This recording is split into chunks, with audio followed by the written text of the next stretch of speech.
আসসালামু আলাইকুম। এখন আমরা আলোচনা করতে যাচ্ছি একাদশ দ্বাদশ শ্রেণীর আইসিটি বিষয়ের সংখ্যা পদ্ধতি অর্থাৎ তৃতীয় অধ্যায়ের প্রথম অংশ সম্পর্কে। সংখ্যা পদ্ধতি বিষয়টা কি? সংখ্যা পদ্ধতি হচ্ছে কোন একটি সংখ্যাকে প্রকাশের মাধ্যম। সংখ্যা পদ্ধতিকে আমরা দুভাগে ভাগ করতে পারি। একটা হচ্ছে পজিশনাল এবং অপরটি হচ্ছে নন পজিশনাল। পজিশনাল সংখ্যা হচ্ছে যার স্থানীয় মান থাকবে, প্রত্যেক সংখ্যার নিজস্ব মান থাকবে এবং একটা ভিত বা ভিত্তি থাকবে। এখন আমরা বলতে পারি 123 একটি আমি সংখ্যা লিখলাম, যার 3-এর একটা নিজস্ব মান রয়েছে, 2-এরও নিজস্ব মান রয়েছে বা 1-এরও নিজস্ব মান রয়েছে এবং এদের প্রত্যেকেরই স্থানাঙ্ক রয়েছে, একক স্থানাঙ্ক, দশক স্থানাঙ্ক এবং শতক স্থানাঙ্ক, এবং একটি ভিত বা ভিত বেজ রয়েছে, সেটি আমরা পরবর্তী অংশে আলোচনা করতে যাচ্ছি। অপরটি হলো নন পজিশনাল সংখ্যা। এখন কথা হচ্ছে নন পজিশনাল সংখ্যা কি? যার মধ্যে 3টি বৈশিষ্ট্য থাকবে না তাদেরকে আমরা নন পজিশনাল সংখ্যা বলতে পারি। যেমন বলা যায় আমার হাতে একটি পেন রয়েছে, তাহলে একটি পেন বা একটি বোর্ড বা 3টি নুড়ি পাথর, 3টি ফোঁটা, এই ধরনের বিষয় সমূহকে আমরা বলতে পারি নন পজিশনাল, কারণ এদেরকে আমরা সংখ্যা ছাড়া প্রকাশ করতে পারি না। পজিশনাল সংখ্যাকে আমরা n সংখ্যক ভাবে ভাগ করতে পারি, তবে আমাদের বইয়ে কম্পিউটার ইউজ করা যায় এরকম 4টি সংখ্যা নিয়ে আলোচনা করা হয়েছে।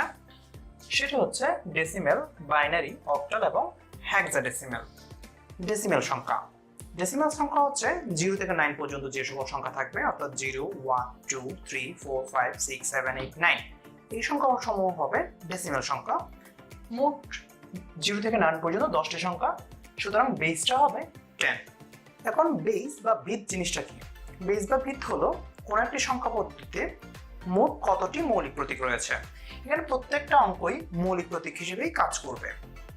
একইভাবে বাইনারি 0 এবং 1 দুটি সংখ্যা, বেসটা হবে আমার 2।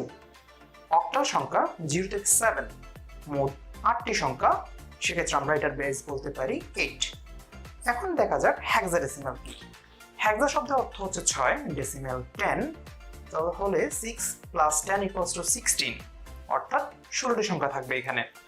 0 থেকে f পর্যন্ত থাকে সংখ্যা সমূহ, 0 থেকে 9 পর্যন্ত একদম স্বাভাবিকভাবেই থাকবে। তারপরে প্রতীকগুলো প্রতীকগুলো থেকে আমি আবার হবে এখানে। এর পরবর্তী a b c d e f, যেখানে a এর ভ্যালু 10, b এর ভ্যালু 11, c এর ভ্যালু 12, d এর ভ্যালু 13, e এর ভ্যালু 14 এবং f এর ভ্যালু 15 থাকবে। 0 থেকে 15 মোট 16টা অঙ্ক, সেক্ষেত্রে আমরা বলতে পারি এর বেস হবে 16। এখন আমরা কিছু নৈমিত্তিক একটু আলোচনা করে দেখতে চাই। সেটি হচ্ছে 723, এই সংখ্যাটি কি কি সংখ্যা হতে পারে? এই বিষয়সমূহ সাধারণত কোন একটা সংখ্যা পদ্ধতির মধ্যে এটি কোন সংখ্যা পদ্ধতির মধ্যে রয়েছে সে বিষয়ে কিছু বহুপদী সমাপ্তির কিছু প্রশ্ন রয়েছে, সেখানে বেশি আসে।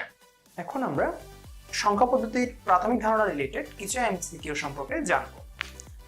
ধরুন আমাদের দেওয়া হলো একটি সংখ্যা 723, এই সংখ্যাটির বেস কত বা এটার কি কি সংখ্যা হতে পারে? তাহলে দেখা যাচ্ছে এখানে 723 এই অঙ্কসমূহ আমার 0 থেকে 9 এর মধ্যেও রয়েছে, তাহলে এটা আমি ডেসিমেল বলতে পারি,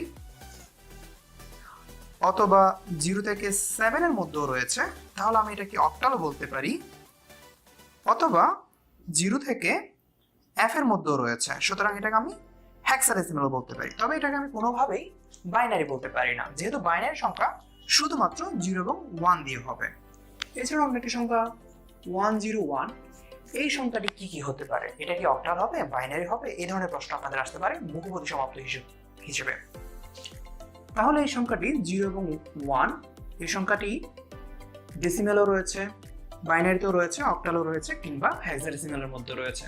অর্থাৎ এটি যে কোনো সংখ্যা পদ্ধতি যদি এখানে ইউজ করা হয় সব জায়গায় 01 যেহেতু ব্যবহৃত হয়েছে, সুতরাং 101 এই সংখ্যাটি বাইনারি হতে পারে, ডেসিমেলও হতে পারে, বা অক্টালও হতে পারে, কিংবা হেক্সাডেসিমেলও হতে পারে। সংখ্যা পদ্ধতির প্রাথমিক ধারণা সম্পর্কে ক্লাসটি এতটুকুই। পরবর্তী ক্লাসটি আমরা আলোচনা করব ডেসিমেল থেকে যে কোনো সংখ্যা এবং যে কোনো সংখ্যা থেকে আমি কিভাবে ডেসিমেলে রূপান্তর করতে পারি সেই সম্পর্কে। ধন্যবাদ।